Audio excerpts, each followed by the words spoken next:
We were just discussing outside the fact that theoretically this is adapted from a book, but actually it was really about a year-long process of extensive research.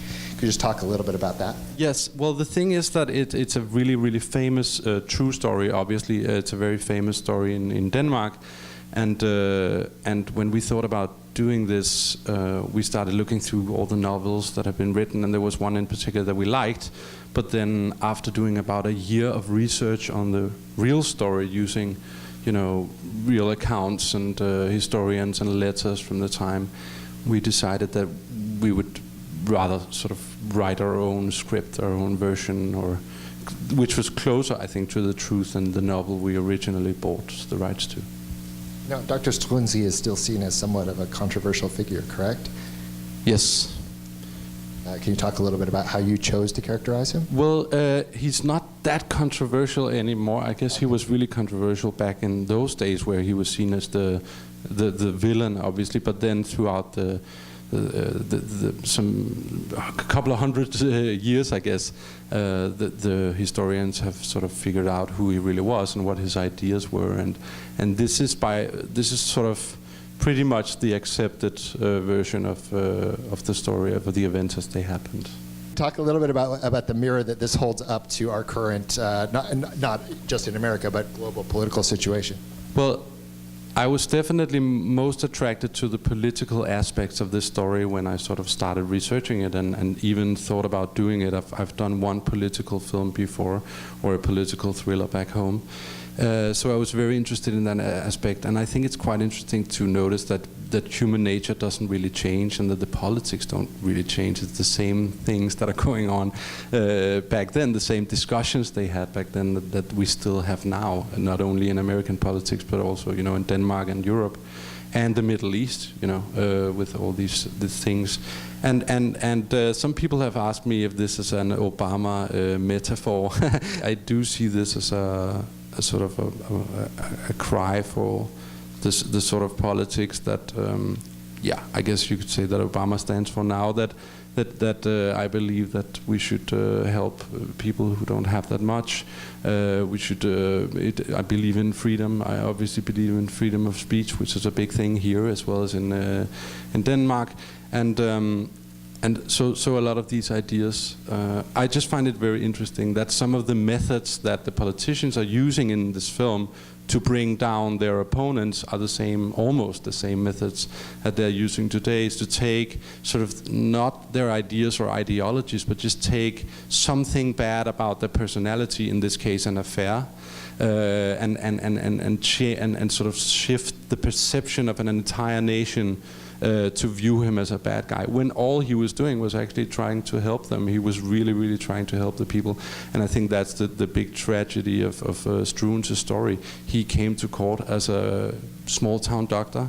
He really wanted to change things for the better, but in the end, he's looking out at the people, and these are the people he wanted to help, and they just want to see him dead.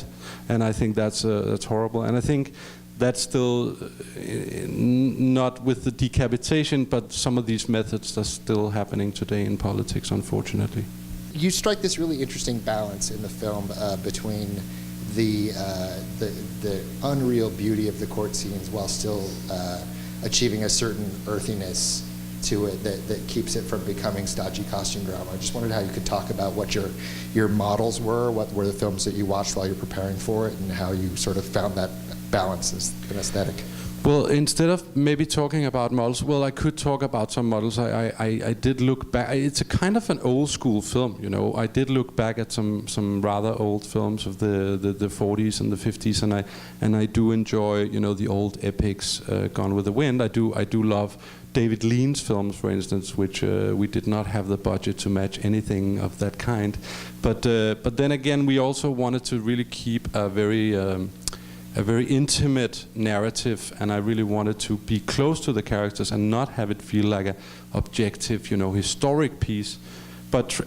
And sometimes I failed. I mean, sometimes I didn't really succeed, because as a director, you get a little maybe too inspired by all the beauty that's there, and you tend to focus a little bit too much on that. But to the extent that I succeeded, some of the things I'm most proud of in this film are where we don't really worry so much about all the settings and the costumes and all that, but we're actually really interested in just staying with the characters and just being with them as if it were a modern film. And that's really what I was going for. And we didn't really have the money to build anything, so we had to find. I think we did build Caroline's chamber, sleeping chamber and her chambers, but other than that, we really scouted all over the Czech Republic until we found the locations that we needed. Because in Denmark, everything is so modernized, and there are McDonald's on every corner. You can't really. It's really hard to shoot. The old streets just don't look old anymore.